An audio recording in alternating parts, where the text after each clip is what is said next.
Je vous parle aujourd'hui du jour du jugement. Et en pensant à cette grande foule, je tiens à vous rappeler qu'il y a deux jugements dans la Bible. La Bible dit « Il est réservé aux hommes de mourir une seule fois, après quoi vient le jugement ». Waouh! Il y a deux grands jugements. L'un est le jugement du grand trône blanc, et cela se trouve dans l'Apocalypse chapitre 20. Et je dois dire que c'est un jugement absolument terrifiant. Je vais essayer d'en citer une partie. Puis je vis un grand trône blanc, et celui qui était assis dessus. La terre et le ciel s'enfuirent devant sa face, et il ne fut plus trouvé de place pour eux. Et je vis les morts, les grands et les petits, qui se tenaient devant le trône. Des livres furent ouverts, et un autre livre fut ouvert, celui qui est le livre de vie. Et les morts furent jugés selon leurs œuvres, d'après ce qui était écrit dans ces livres. Et ensuite, je vais passer directement au tout dernier verset du chapitre. Quiconque ne fut pas trouvé écrit dans le livre de vie fut jeté dans l'étang de feu. Et je veux dire que ce grand auditoire qui se réunissait devant Dieu avait quelque chose en commun. C'est qu'il n'avait pas la protection de Jésus-Christ contre la colère de Dieu. Et la Bible dit que Jésus nous délivre de la colère à venir. Donc, si vous n'avez jamais mis votre confiance en Jésus-Christ pour votre salut, j'espère qu'en cet instant même, aujourd'hui sera le jour où vous le ferez. Car le jugement qui vient est terrifiant. Tous ceux qui sont là, au jugement du grand trône blanc, sont des non-croyants. Mais aujourd'hui, je veux m'adresser à vous en tant que croyants. Car il existe un autre jugement appelé le tribunal de Jésus-Christ. Vous savez, la Bible dit qu'il y a des larmes au ciel. Or, Dieu essuiera toute larme, comme nous le savons tous. Mais pourquoi des larmes au ciel? Eh bien, il y a des gens qui disent, vous savez, la raison est qu'il y aura là des gens qui seront très déçus et très angoissés parce que leurs amis ne sont pas là.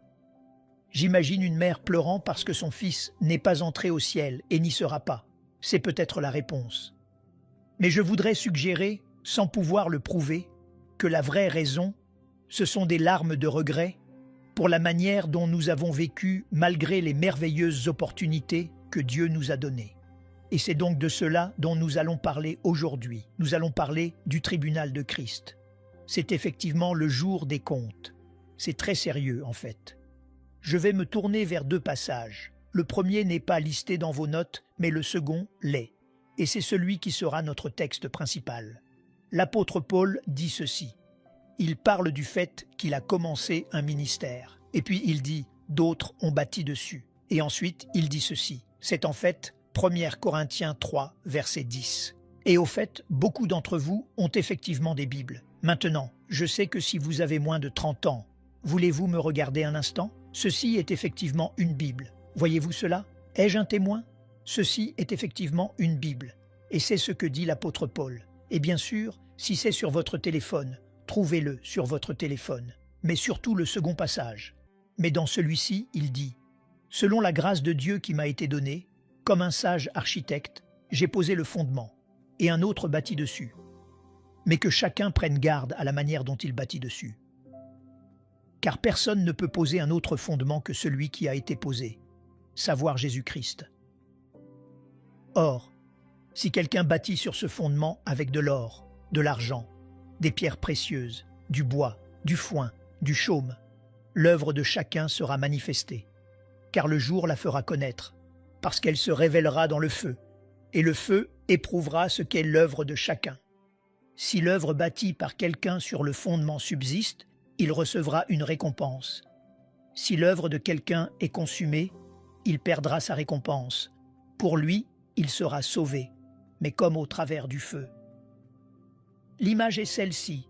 En tant que chrétiens, nos œuvres vont être éprouvées devant Dieu, et nous verrons si nous avons de l'or, de l'argent et des pierres précieuses, ou si nous avons bâti et vécu pour du bois, du foin et du chaume. Et ensuite, l'image est que lorsque l'incendie aura lieu, si vous êtes croyant, vous serez sauvés. L'image est que vous allez sortir d'une maison qui brûle et qui va s'effondrer derrière vous. Vous serez sauvés, mais comme au travers du feu, et vos œuvres seront consumées. Or, il y a beaucoup de gens qui disent « Waouh, cela semble incompatible avec l'Évangile. » Parce que l'Évangile ne signifie-t-il pas que nous nous tenons dans la justice de Jésus-Christ?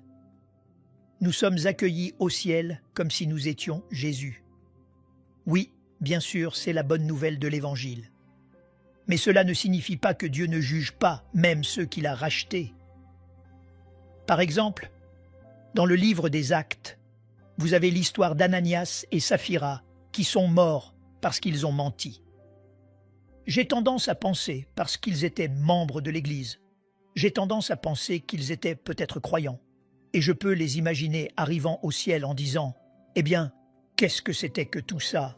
Nous pensions que le calvaire couvrait tout. » Oui, bien sûr, le calvaire couvre tout légalement, mais c'est pourquoi il est dit dans le Nouveau Testament que Dieu châtie ceux qui sont à lui. Il ne dit pas simplement « Eh bien, je vous traite comme si rien ne comptait plus parce que vous avez ma justice. » Non, nous comparaîtrons devant le tribunal de Christ pour rendre des comptes.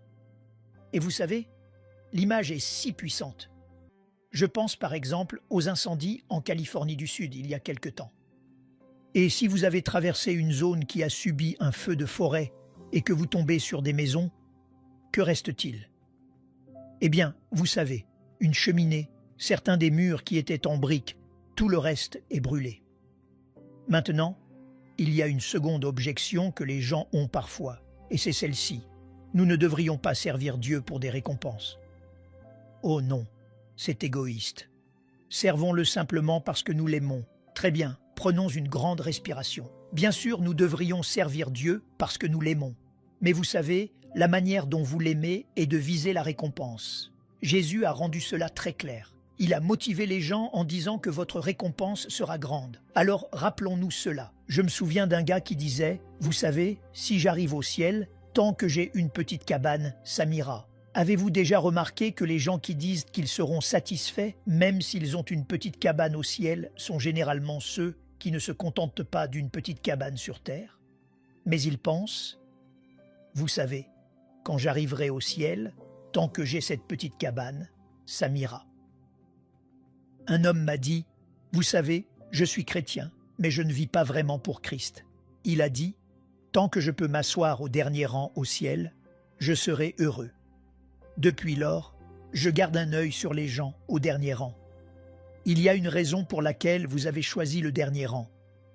Vous savez, un jour, et je dois ajouter ceci, un pasteur prêchait trop longtemps. Heureux le pasteur qui sait qu'il prêche trop longtemps. Et il a finalement dit « Est-ce que quelqu'un a une horloge ici ?» Et quelqu'un au dernier rang a dit « Non, pasteur, nous n'avons pas d'horloge, mais il y a un calendrier sur le mur là-bas. » Alors, j'ai dit à cet homme « Vous dites que vous serez satisfait tant que vous arrivez au ciel et que vous vous asseyez au dernier rang. Laissez-moi utiliser votre image. Savez-vous ce que cela signifie vraiment? C'est que vous déplaisez à Christ. Si vous plaisiez à Jésus, vous ne seriez pas, pour reprendre l'image, au dernier rang. Et donc je viens à vous aujourd'hui, avec un grand fardeau, pour nous aider à comprendre le sérieux de notre jour final de règlement de compte en tant que croyants. Waouh!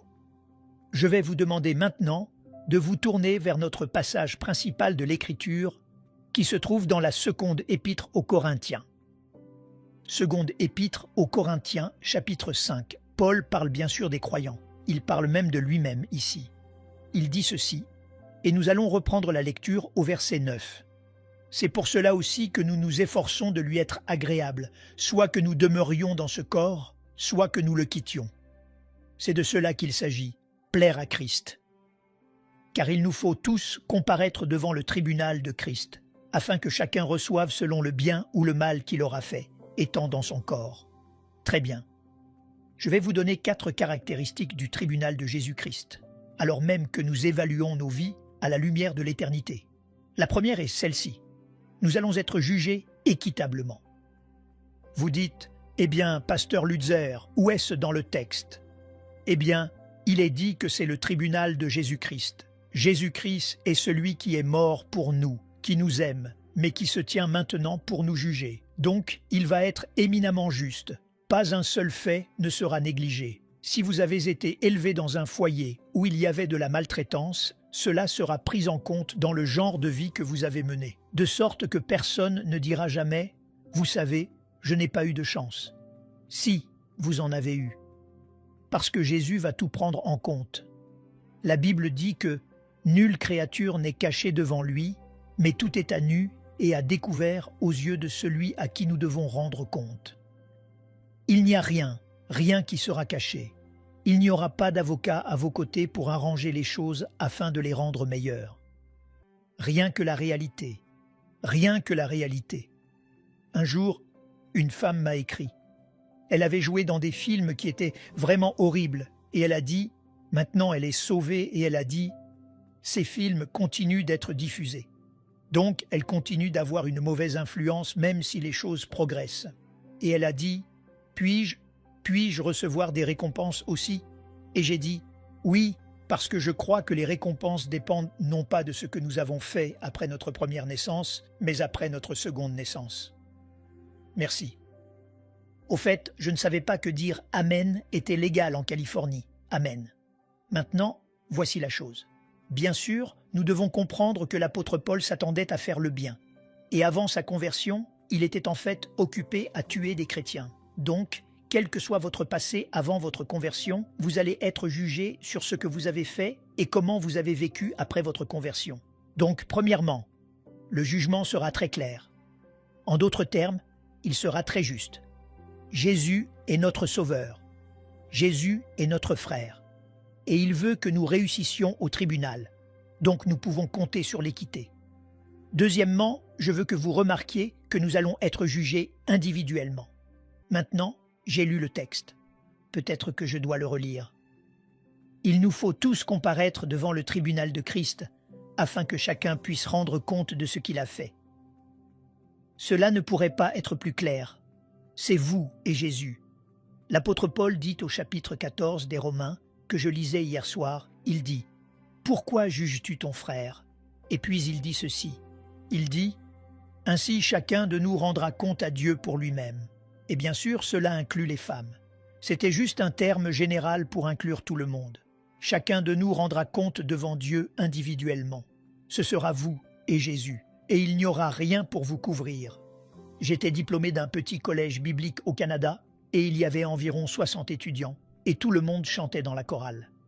La seule exigence pour chanter dans la chorale était d'être étudiant là-bas. Il n'y avait pas d'audition individuelle. Et vous savez, je suis un assez bon chanteur, mais il y avait des moments où peut-être je ne connaissais pas les paroles, et je remuais les lèvres, et d'autres couvraient pour moi. Ce n'est pas ainsi que cela se passera au tribunal de Jésus-Christ.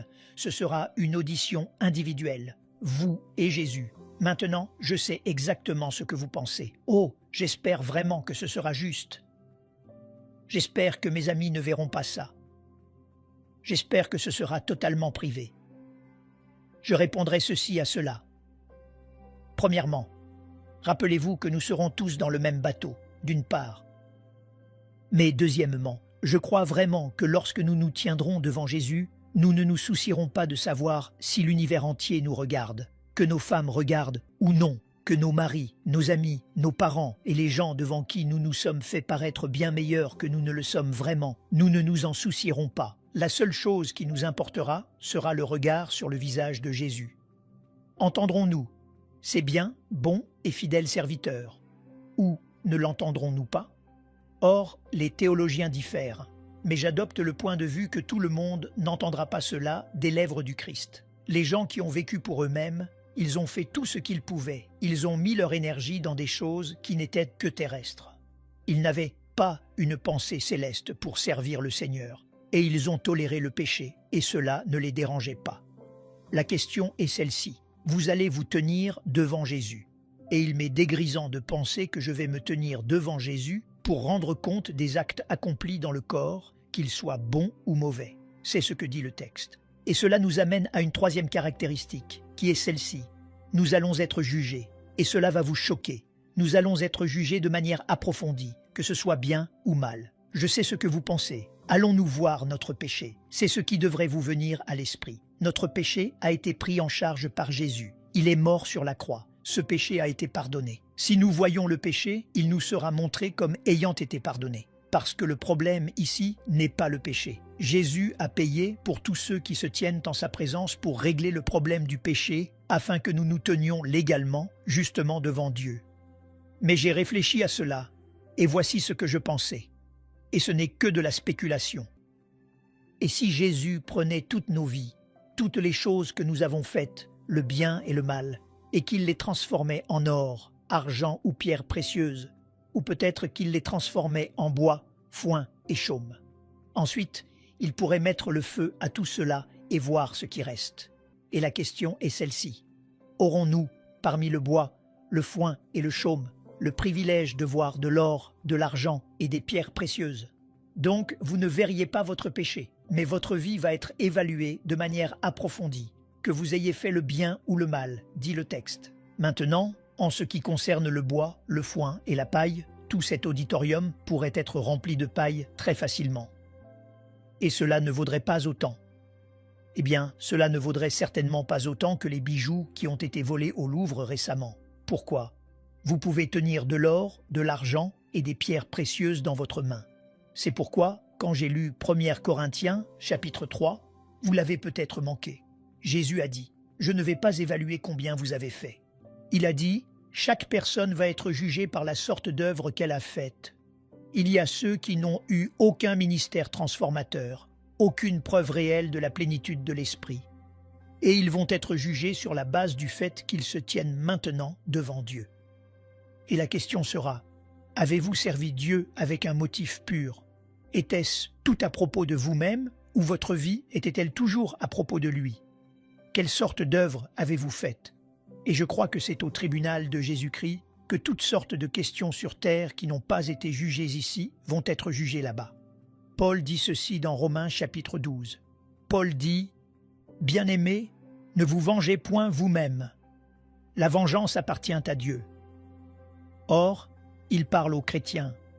Il dit que la vengeance appartient à Dieu. Donc, ne vous vengez pas vous-même. Dieu va s'en occuper. Et ce que nous devons faire, c'est reconnaître que le tribunal va être un endroit où les questions qui étaient non résolues ici sur terre vont être résolues là-bas, au tribunal. Un jour, quand j'étais un jeune pasteur, une femme m'a dit « D'accord, pasteur, mon mari m'a quitté, il est allé en Floride, a épousé une autre femme, m'a laissé avec les enfants. Je dois travailler, et il ne fait aucun paiement, et vous me dites que je dois supporter ça. Où est la justice ?» C'est une bonne question. Où est la justice? Bien sûr, frères et sœurs, nous devons faire tout ce qui est possible pour apporter la justice dans ce genre de situation. Mais vous et moi avons vécu assez longtemps pour savoir que très souvent, nous ne pouvons pas faire cela. Et nous ne pouvons pas le faire parce que le problème est tout simplement totalement insoluble. Alors le Seigneur m'a conduit vers 1 Pierre chapitre 2. Voici ce qui est écrit. 1 Pierre chapitre 2. Il est dit que Jésus n'a point commis de péché et qu'il ne s'est point trouvé de fraude dans sa bouche.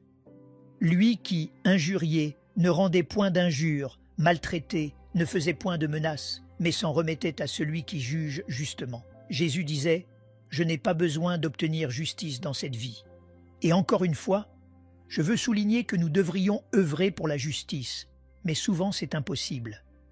Jésus dit « Je n'ai pas besoin d'obtenir justice dans cette vie parce que je remets mon cas à la Cour suprême de l'univers. Et je fais confiance à Dieu pour faire ce qui est nécessaire pour juger et juger équitablement. Et donc, je peux traverser la vie sans être absolument en colère et insistant sur le fait que je dois obtenir ce que je pense m'être dû. Non, il s'en remettait à celui qui juge, justement. Maintenant, revenons à la femme qui m'a dit que, vous savez, son mari était parti en Floride et l'avait laissé seul.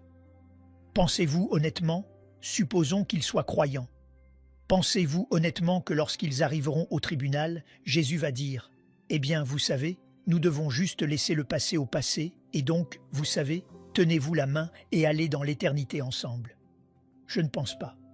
Je pense que c'est l'endroit où ce genre de question va être jugé de telle manière qu'à jamais nous pourrons chanter « Tes voix sont justes et véritables, ô roi des saints ». Waouh! C'est pourquoi la Bible dit que vous n'avez pas à vous venger vous-même, parce que Dieu dit « Faites-moi confiance pour m'en occuper ».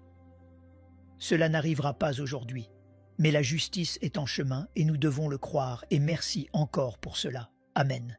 Il y avait un homme qui a fait un rêve, et cela renvoie à mon illustration précédente. Il visualisait toute sa vie. Vous savez, voici le bois, le foin, le chaume, et voici tout le reste. Et puis tout a brûlé.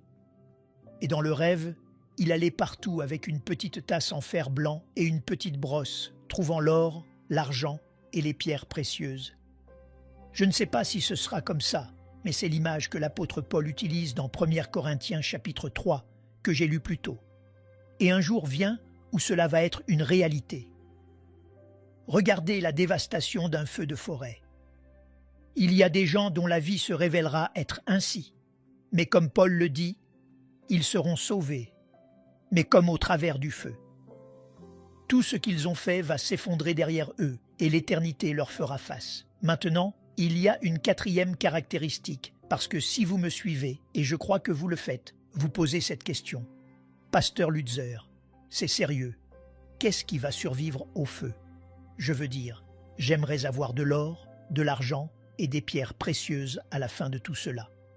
Qu'est-ce qui va survivre à cela? Je veux dire, je veux quelque chose qui plaise à Jésus. Et donc, il y a environ une douzaine de versets de l'Écriture qui nous disent ce qui peut survivre au feu. Aujourd'hui, je ne vous en donne que 6 ou 7 pour vous aider à comprendre. Mais le premier est celui-ci. Nous allons être jugés par nos œuvres, évidemment, par la façon dont nous avons vécu. Numéro 1.1. L'acceptation joyeuse de l'injustice. L'acceptation joyeuse de l'injustice. Heureux serez-vous lorsqu'on vous outragera, qu'on vous persécutera et qu'on dira faussement de vous toutes sortes de mal à cause de moi. Votre récompense sera grande. Bien sûr, c'est ainsi qu'ils ont persécuté les prophètes qui étaient avant vous. Un jour, une femme que j'ai rencontrée dans le hall de l'église Moody était très déçue. Elle a dit « Vous savez, j'ai dû démissionner. En fait, j'ai été renvoyée parce que je ne voulais pas suivre l'organisation, car elle faisait des choses. C'était malhonnête, et je me suis plainte à ce sujet. Et ils m'ont renvoyée. » Eh bien, en tant que pasteur, nous prions avec eux, et nous les encourageons, et nous les aidons de toutes les manières possibles. Mais je lui ai aussi donné ce verset, et j'ai dit « Ma chère sœur, au milieu d'une telle injustice, Jésus a dit « Réjouissez-vous, et soyez dans l'allégresse, parce que votre récompense sera grande. Cela survivra au feu. » La fidélité à Christ au milieu de l'injustice, des choses dites à notre sujet qui ne sont pas vraies. Tout cela qui arrive souvent, et des chrétiens étant faussement accusés. Cela arrive partout dans le monde. J'ai écrit un livre sur Hitler intitulé « La croix d'Hitler ». J'y ai parlé de la façon dont les pasteurs étaient faussement accusés de toutes sortes de choses, et ensuite ils étaient traduits en justice. Et bien sûr, ils étaient reconnus coupables et mis à mort ou emmenés dans un camp de concentration.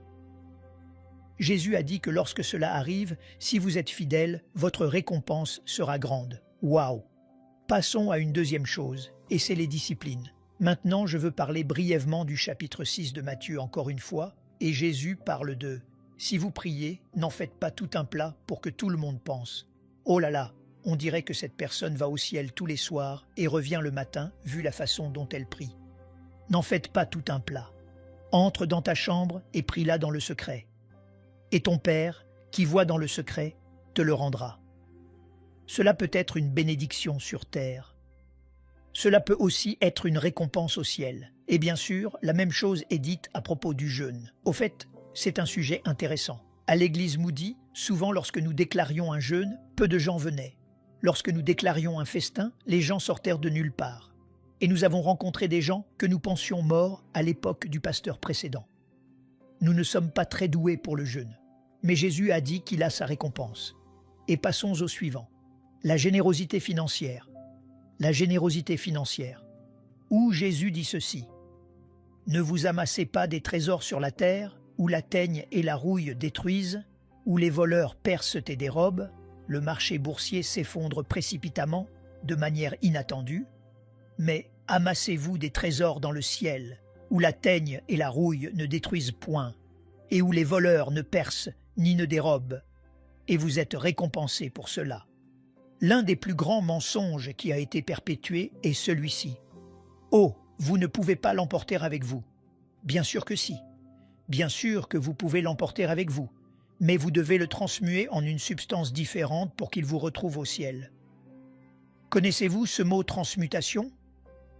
Cela signifie que vous prenez une substance et vous la transformez en une autre.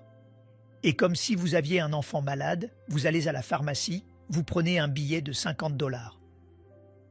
Vous ne pouvez pas donner le billet de 50 $ à l'enfant, mais vous le transmuez en une substance différente, en une sorte de médicament ou autre. D'accord. Voici ce que nous devons faire.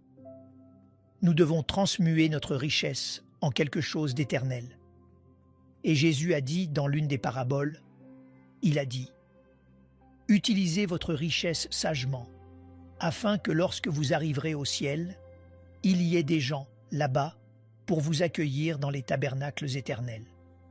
Il y aura des gens qui diront « Vous savez, une partie de la raison pour laquelle je suis ici est à cause des investissements que vous avez faits dans des ministères répandant l'Évangile. Et pendant que je suis sur le sujet, je veux vous parler à vous qui avez plus d'argent que ce dont vous avez besoin. Vous pouvez déterminer cela par vous-même. Vous seriez surpris de la somme d'argent que certaines personnes pensent avoir besoin. Je veux revenir à l'illustration de l'Ancien Testament.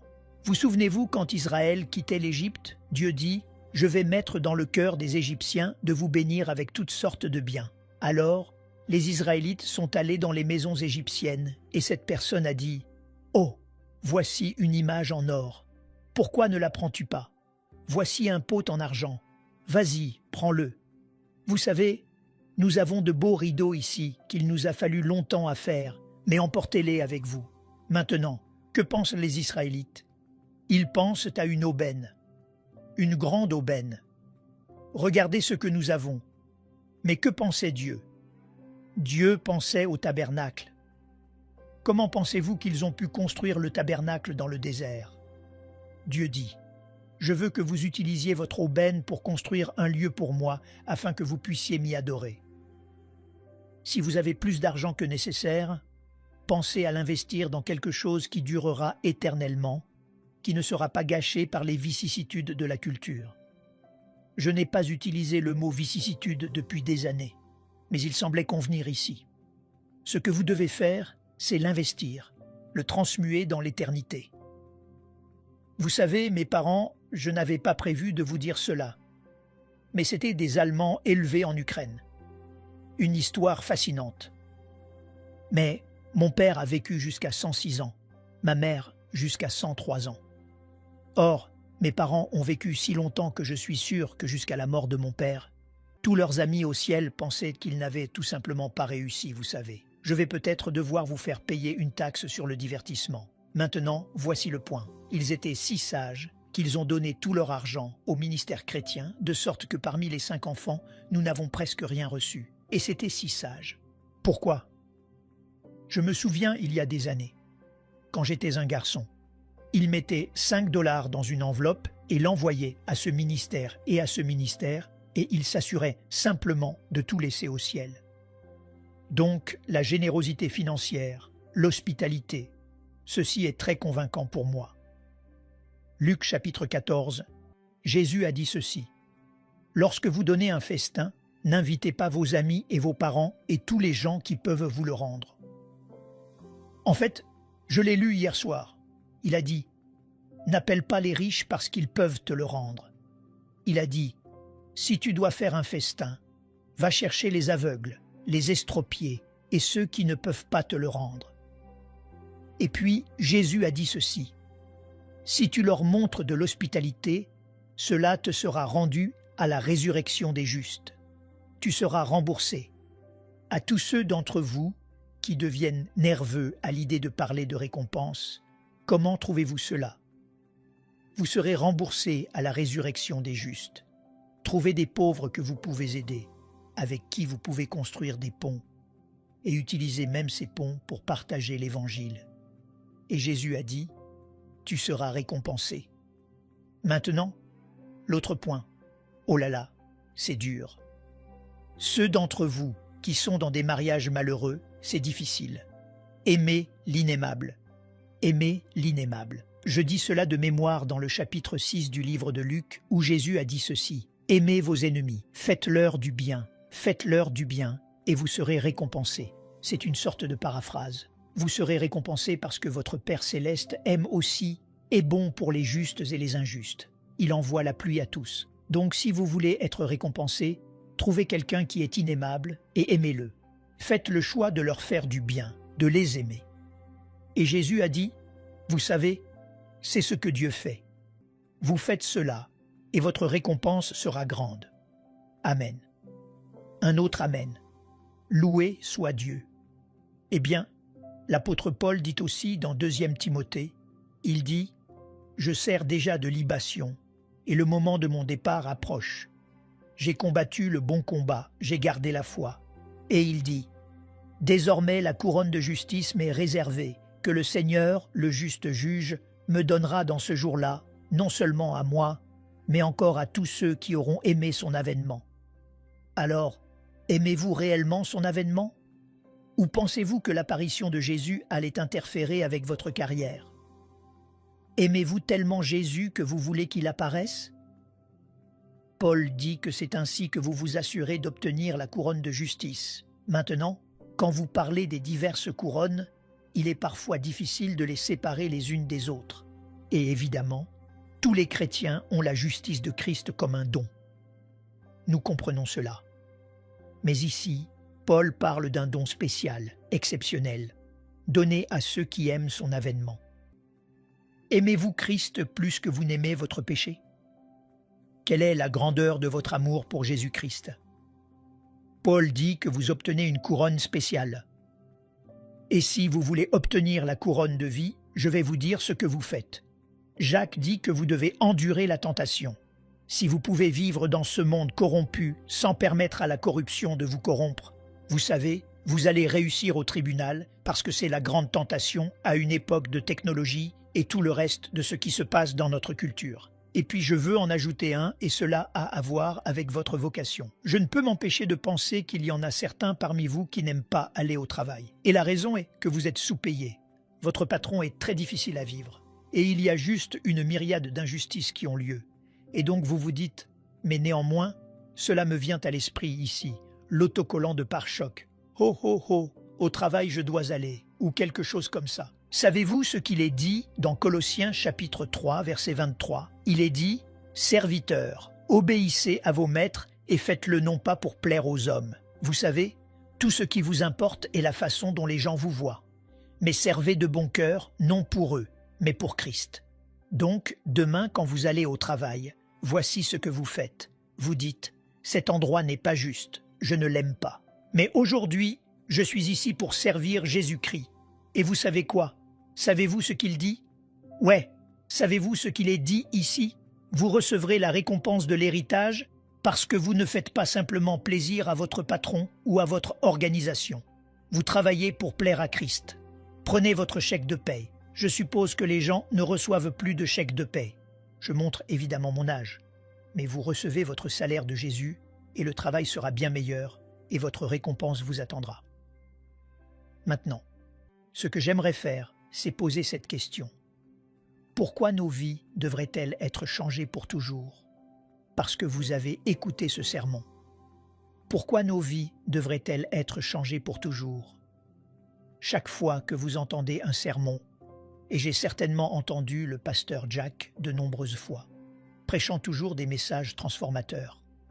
Et c'est aussi mon fardeau. Donc, laissez-moi vous donner 3 points à retenir que vous pouvez noter. Heureux êtes-vous qui prenez des notes quelque part dans la Bible qui est là. Numéro U1. Chaque jour est un plus ou un moins.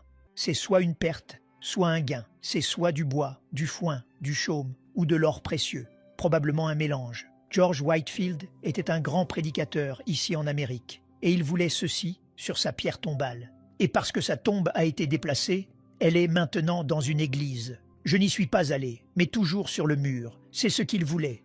Oh là là, cela vous coupe vraiment le souffle. Quel genre d'homme était George Whitefield? Ce jour-là le déclarera. Waouh! Après toutes les critiques, après toute l'adulation à cause des grandes foules, après toutes les opinions et tout ça, ce jour-là le déclarera. Et donc la question est, pour qui vivons-nous aujourd'hui? Même si nous savons tous que nous avons un mélange. Billy Graham, qui a beaucoup compté pour moi, est au ciel maintenant. Il a été interviewé par Diane Sawyer et on lui a posé cette question. Comment aimeriez-vous qu'on se souvienne de vous? Et Billy n'a en quelque sorte pas répondu à la question. Il a détourné le regard avec une grande tristesse et a dit ceci. Il a dit « J'aimerais entendre « c'est bien », mais je ne pense pas que ce sera le cas. » 2 pensées me sont venues immédiatement à l'esprit. Numéro 1. Billy, l'humilité est bonne, mais tu exagères juste un petit peu. L'autre chose qui m'est venue est celle-ci. Billy, si tu ne penses pas que tu vas entendre « c'est bien », qu'en est-il du reste d'entre nous? Mais Billy avait raison dans ce sens. Il ne va pas être récompensé parce qu'il a parlé à de grandes foules. C'était son don, c'était son appel. Il faisait juste ce que Dieu voulait qu'il fasse. Et la personne qui sert le Seigneur dans une totale obscurité, ce sont eux qui, s'ils sont fidèles là où ils sont appelés, vont être amplement récompensés. Vous n'avez pas besoin d'être connu, vous n'avez pas besoin d'être célèbre, vous n'avez pas besoin d'être cité. Soyez juste fidèles dans n'importe quelle vocation que Dieu vous a donnée. Et réveillez-vous chaque matin en disant « Comment puis-je servir Christ aujourd'hui ?» Et vous l'honorerez. Amen. Merci. Sophie Mueller est une femme dont je suis sûr que vous n'avez jamais entendu parler. Elle a servi le Seigneur dans un pays d'Amérique du Sud et elle était célibataire. Elle n'est pas revenue pour un congé. Elle n'a jamais repris l'avion pour l'Amérique. Elle était juste là-bas, année après année après année, aidant les gens et servant et leur donnant l'Évangile. Donc, en son honneur, ils ont fait construire un nouveau bâtiment là-bas et ils le lui ont dédié. Savez-vous ce qu'elle a fait? Elle est allée et elle a arraché cette dédicace. Je parlais à un homme qui était là. Il a dit qu'elle l'a prise, l'a roulée et l'a descendue. Elle a dit « Je ne veux rien qui me soit dédié. » Parenthèse. Avez-vous déjà remarqué que les gens vraiment riches ne donnent pas à moins que leur nom puisse être sur un hôpital ou une école ou quelque chose comme ça? Je vous dis ceci, à ses funérailles, il y avait 6 personnes, et Sophie Mueller va réussir, et elle sera en tête de peloton, pour ainsi dire. Pourquoi? Une fidélité tenace dans ce que Dieu l'a appelée à faire. Totalement inconnue, totalement inappréciée, mais cela n'importait pas. Ce qui importait, c'était Jésus. Deuxièmement, que pouvons-nous gagner? Nous pouvons gagner de régner avec Christ. Maintenant, je n'invente pas cela, mais cela me coupe le souffle. Voici ce que Jésus a dit. Il a dit, « Celui qui vaincra, je le ferai asseoir avec moi sur mon trône, comme moi j'ai vaincu et me suis assis avec mon Père sur son trône. » Quoi? Si vous êtes un vainqueur, vous allez vous asseoir sur le trône avec Jésus. Maintenant, quelle est la taille de son trône? Je n'en ai aucune idée, mais il est assez grand pour contenir beaucoup de gens. Maintenant, remarquez que si vous êtes un vainqueur, encore une fois, théologiquement, je ne crois pas nécessairement que chaque chrétien est un vainqueur, bien qu'il y ait ceux qui ne sont pas d'accord, et nous ne pouvons pas entrer dans cette discussion. Mais avez-vous remarqué ceci? Je n'ai encore jamais rencontré un chrétien qui ne voulait pas être un vainqueur. Mais je vais vous dire ceci, j'ai rencontré beaucoup de chrétiens qui ne veulent rien avoir à vaincre. Dès que quelque chose arrive qu'ils doivent surmonter, ils se rebellent contre cela. Ils se mettent en colère contre Dieu et contre les autres. Celui qui vaincra, je le ferai asseoir avec moi sur mon trône, comme moi j'ai vaincu et me suis assis avec mon Père sur son trône. C'est ce que nous pouvons gagner, régner avec Christ. Mais que pouvons-nous perdre? Eh bien, tragiquement, nous pourrions tous ne pas entendre « C'est bien, bon et fidèle serviteur ». Il y a une légende qui nous vient d'Inde à propos d'un riche Raja qui passait dans son char et sur le chemin, dans le fossé, il y avait un mendiant. Et alors que le char arrivait, le mendiant a tendu son bol de riz en espérant que le Raja s'arrêterait. Et à sa surprise, le Raja s'est arrêté. Le Raja est allé vers le mendiant et a dit « Mendiant, donne-moi un peu de ton riz. » Quoi? Le mendiant était en colère. « Vous savez, vous avez tout cet argent et vous voulez un peu de mon riz. » Mais avec précaution, le mendiant a pris un grain de riz de son bol et l'a donné au Raja. « Raja, mendiant, donne-moi plus de ton riz. » Et voilà que ce qui s'est passé, c'est que maintenant, le mendiant était très en colère et il lui a donné un autre grain de riz. Le Raja a dit « Donne-moi plus de ton riz. » À ce moment-là, le mendiant était absolument furieux. Il lui a donné un grain de riz de plus et s'est éloigné, et le Raja a continué sa route. Plus tard, le mendiant a regardé dans son bol de riz et il a vu quelque chose briller. C'était un grain d'or de la taille d'un grain de riz. Il n'en a trouvé que 2 autres, et il a commencé à pleurer en disant « Oh, si seulement je lui avais donné tout mon bol de riz !» Pas étonnant qu'il y ait des larmes au ciel. Parce que les gens vont dire « Pourquoi ai-je gardé des parties de moi-même pour moi? Pourquoi ne lui ai-je pas tout donné en disant que la seule chose qui compte vraiment est de t'honorer, de te donner gloire, et je me fiche du coup. Parce que Jésus est très généreux. Pour chaque grain de notre riz, un grain d'or. J'espère que nous ne sommes pas parmi ceux qui ont des larmes au ciel. Je vous demande aujourd'hui, qu'avez-vous à faire? De quoi Dieu vous parle-t-il? Voudriez-vous demander à Dieu de vous donner la grâce d'aller jusqu'au bout de ce dont il vous a parlé? Parce que nous comparaîtrons tous devant le tribunal de Christ pour rendre compte, chacun de nous, des actes accomplis dans le corps, qu'ils soient bons ou mauvais. Je veux que nous prions maintenant et je veux que vous incliniez la tête dans la prière. Et il y avait un évangéliste du nom de Leonard Ravenhill. Fait intéressant, une discussion imprévue dans la pièce derrière moi ce matin. Le pasteur Jack a mentionné Leonard Ravenhill. Je vais clore cette prière en lisant l'une de ses prières, mais je veux d'abord que nous ayons un moment de silence. Si Dieu vous a parlé, parlez à Dieu maintenant. Je vais vous donner un moment de silence pour faire cela. Ô Père, nous sommes très nécessiteux. Aide-nous, Père, à brûler hors de nos vies tout le bois, le foin, le chaume, et à nous rappeler que la seule chose qui compte est ce qui compte pour toujours. Et maintenant cette prière de l'un de tes serviteurs. Seigneur, engage mon cœur aujourd'hui avec une passion qui ne s'en ira pas. Embrase-le maintenant de ton feu sacré, afin que plus jamais le désir terrestre n'envahisse ou n'éteigne la puissance née du ciel. Je voudrais être captif de ta sainte volonté, pour accomplir chacun de tes saints desseins, afin que chaque effort de ma vie apporte une louange extatique à mon roi éternel. Je m'engage de ce jour jusqu'à la tombe à être ton propre esclave inconditionnel. Père, grave ceci dans nos esprits. La seule chose qui compte vraiment est ce qui comptera pour toujours. Au nom de Jésus, nous prions. Amen. Amen. Merci. Amen. Nous aimerions vous donner l'opportunité de faire de Jésus le Seigneur de votre vie. Voulez-vous bien prier avec moi? Dites Seigneur Jésus, je me repens de mes péchés.